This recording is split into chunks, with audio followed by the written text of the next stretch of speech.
And this is very different than just a war between two countries. This is as convoluted as it gets and could get out of control. I don't think people might really conceptualize, maybe even not this president, how out of control this could escalate. It's true, but I think we have to step back and not put this in partisan terms. This is a U.S. mistake that started 7 years ago.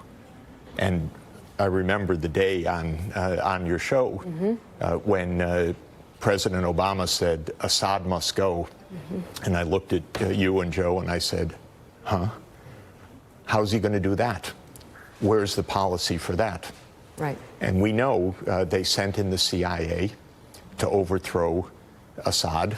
The CIA and Saudi Arabia together in covert operations tried to overthrow Assad. It was a disaster. Eventually, it brought in both ISIS as a splinter group to the jihadists that went in. It also brought in Russia. So we have been digging deeper and deeper and deeper. What we should do now is get out and not continue to throw, not have a confrontation with Russia. 7 years has been a disaster under Obama, continuing under Trump. This is what I would call the permanent state. This is the CIA, this is Pentagon, wanting to keep Iran and Russia out of Syria, but no way to do that. And so we have made a proxy war in Syria.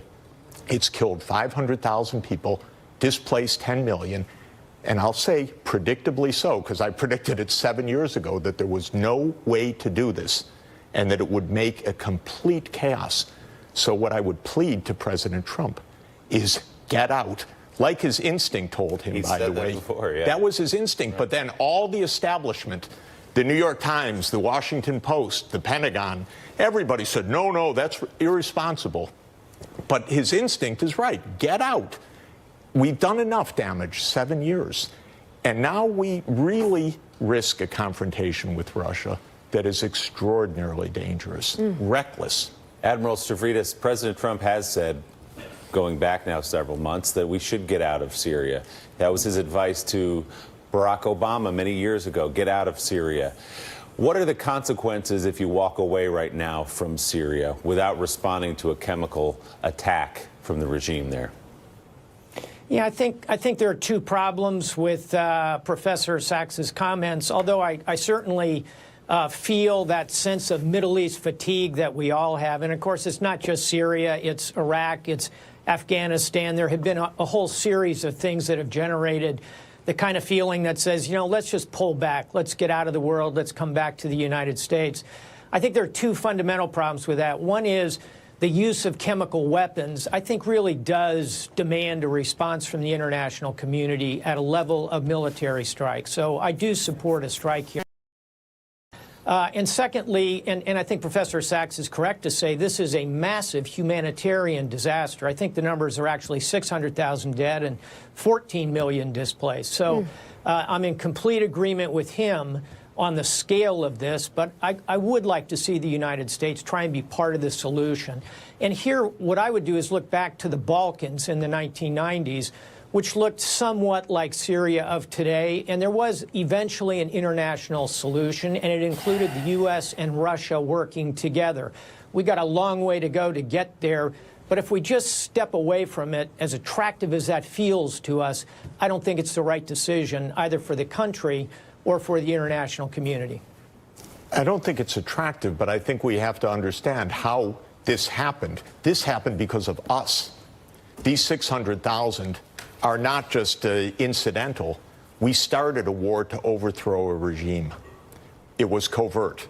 It was timber-sycamore. People can look it up, the CIA operation, together with Saudi Arabia. Still it's shrouded in secrecy, which is part of the problem in our country. A major war effort, shrouded in secrecy, never debated by Congress, never explained to the American people, signed by President Obama, never explained. And this created chaos.